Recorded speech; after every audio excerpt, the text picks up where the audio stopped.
Okay, I'm trying to give you as many different looks at these motion problems as possible. So here we have a particle motion problem, but our particle is a snail.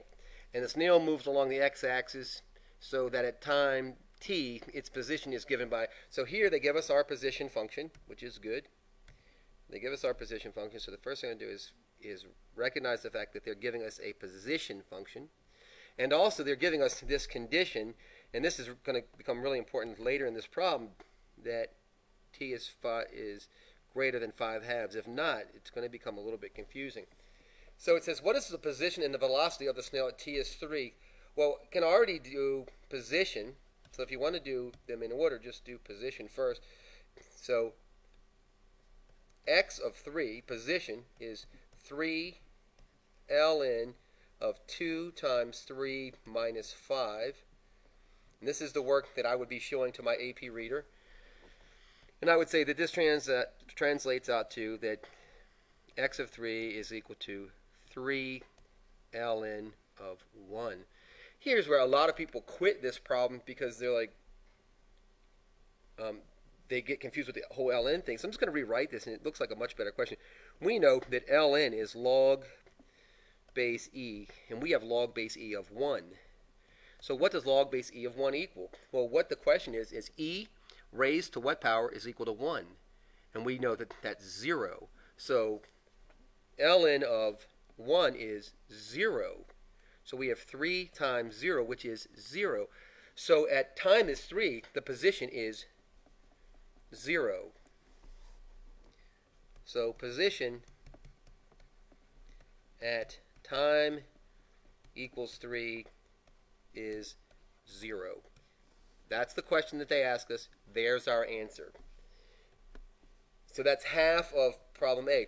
Problem B asks us about the velocity, v of 3. So this is the note I'm writing to our AP reader so they can know that we know what we're talking about. I'm going to say that the first derivative of position is velocity.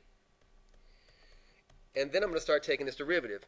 I'm taking the derivative of 3 ln of 2t minus 5. And I want to remind you that ln of f of x, the first derivative of ln of f of x is equal to 1 over f of x times f prime of x. It's a really easy derivative to take, but sometimes people miss it. This is the rule I'm going to use here. So 1 over f of x is 1 over 2t minus 5. Then I'm going to take the derivative of the inside piece, right? That's this f prime at x. And the first derivative of 2t minus 5 is just 2. Oh, shoot, you see what I almost did there? I forgot to bring this 3. This 3 right here should be this 3 right here. I almost screwed that up. Then I'm going to just give them my answer that v of t, velocity at time, is 6 over 2t minus 5. And then they ask for, well, what is the velocity at time is 3? So velocity at time is equal to 3 is 6 over 2 times 3 minus 5, which is equal to 6. And I'm going to put my box around that, and I did that part.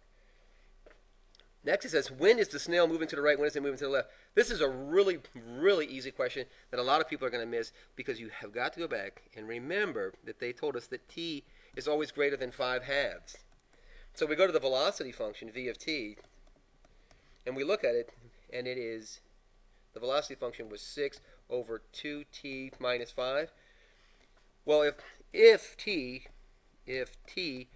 equaled 5/2, this thing is undefined. We'd have 0 in the denominator, wouldn't we? But t is always greater than that. So what we know is that if t is greater than 5/2, then 2t minus 5 will always be positive. That means our little snail is only going to go to the right. He's never going to go to the left. So velocity is always, in this case, always positive. He only moves to the right. So there's our answer. I hope this was really, really helpful for you. If you haven't already subscribed, please do. And if you have any questions or comments, please let me know. Thanks. Good luck.